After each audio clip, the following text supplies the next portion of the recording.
if I'm using the right words, and if I'm saying it the right way with the right voice tone, because that's a huge part as well, and if I'm using positive body language that corresponds to those words, then what's coming across to you is a message that makes some sense and that's acceptable, right?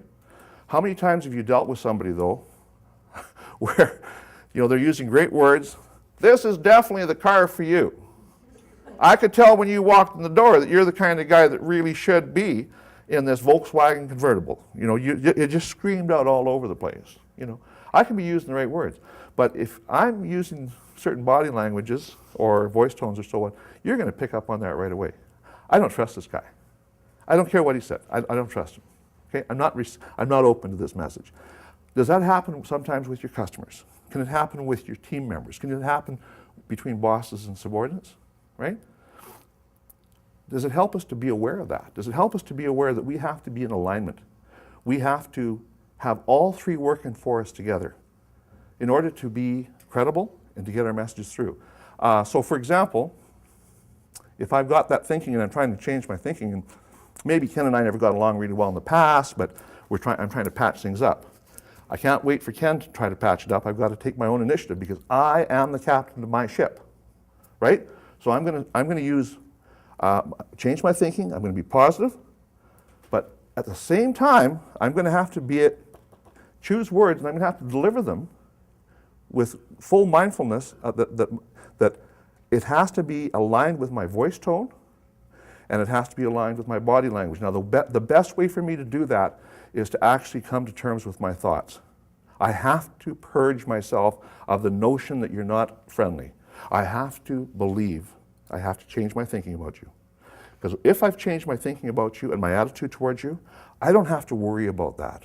I don't have to go in there and say, geez, I hope I'm not being betrayed by my body language. Because it's all going to be natural. I believe this. I'm thinking this. This is in my head. I have come to accept this. I've changed my attitude. I'm okay with it.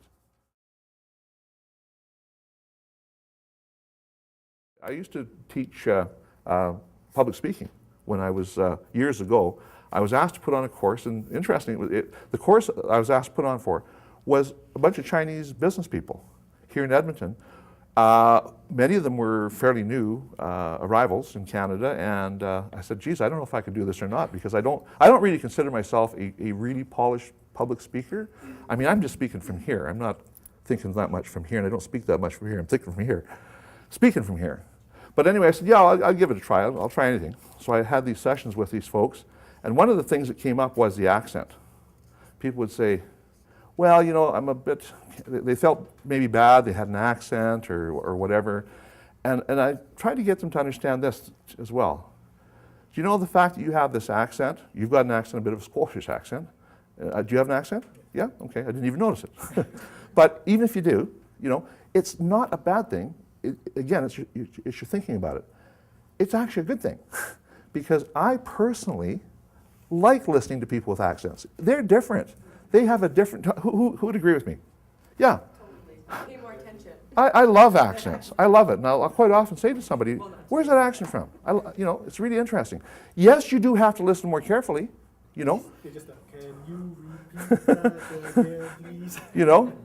And I think that, like I say, I think sometimes the biggest handicap is the person who has it and then feels negatively about it or feels that it's a discount of themselves. I don't think of that at all.